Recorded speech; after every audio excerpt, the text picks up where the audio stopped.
This is Waldman Brewery. It's in St. Paul. And of course, they offer an authentic 1800s brewery experience. It's really a testament to the pioneering spirit, they say. Reporter Kristin Haubrich takes us there.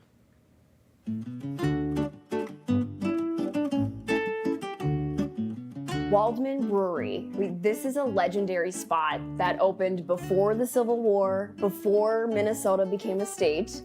So remarkable. Let's touch on who Anton Waldman was and what you know of that time period. Basics are he was a German immigrant, came over here like a lot of people looking for work, and brought his trade to West 7th, which was tending bar.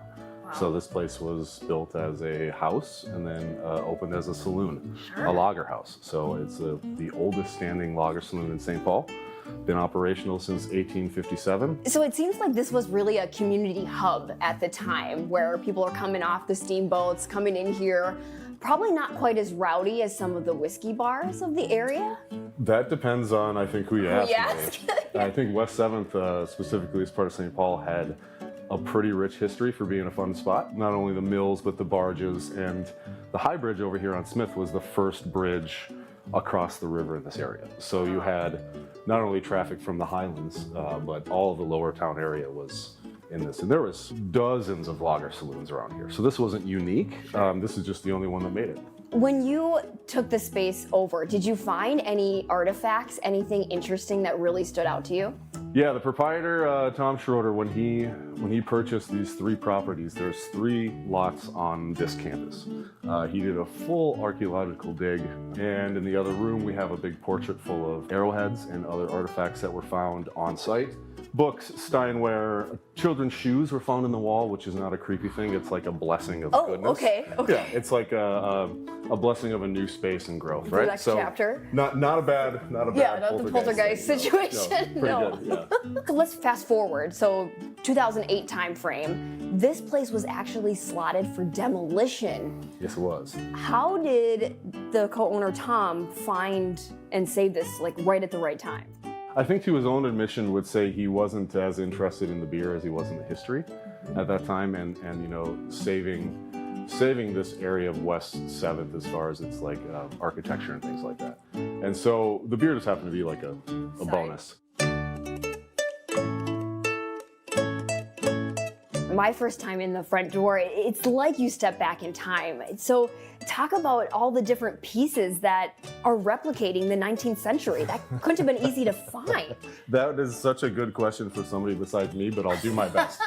Everything is trying to be period specific. The hand-done curtains on the windows, the way we use cloth napkins, down to the beer, to our menu, the food, all that stuff is trying to mimic what we think an American lager saloon influenced by a German would be here in St. Paul. Going off of that, talk though about how you have stayed true to the German roots when it comes to the beer, but you're using modern technology for this old world beer. How do you make that happen? Lots of time. I think that's with any bit of modernity, it's efficiency and time saving is how we evolve our crafts. And really what I'm trying to do here is look forward by looking backwards.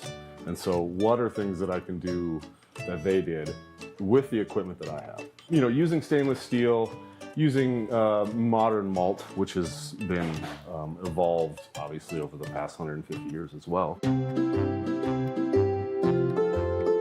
Matt, I've never seen such a colorful array of beer that are so frothy like this. Run me down the line of some of your top sellers. These are our 4 mainstays, at least right now during this season. So 3 main beers and 1 seasonal down there. We have our Waldman Pilsner, we have our Waldman Hefeweizen, our Waldman Dunkelbier, and our Waldman Maibach, which is for this season specifically. And as we were talking, I mean, you are using minimal ingredients. These are beer in pure form. They are. No clarifiers, no yeast nutrients. It is malt, hops, water, and yeast. We don't do any artificial carbonation. Carbonation is trapped and added to the beer during the natural fermentation process, which leads us to this style of head and this style of head retention, so making beers in the traditional sense. Touch on the beauty of this full circle situation of how you've taken what once was and brought it back to life. The best way would be to look at the neighborhood that's been created around it.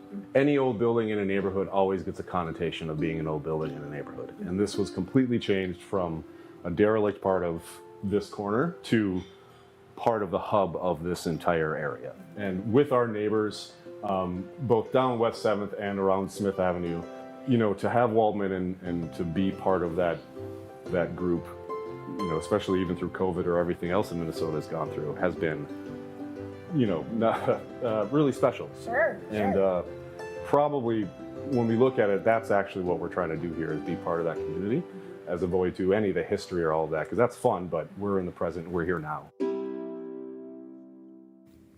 What a cool place. I think the house it's in is just darling. I know. And that gentleman clearly is very passionate about beer. Yes, he was he Could learn was a lot going there. next level on Yeah, some of that I think so. foam stuff. For more information about Waldman Brewery, just head over to minnesotalive.com.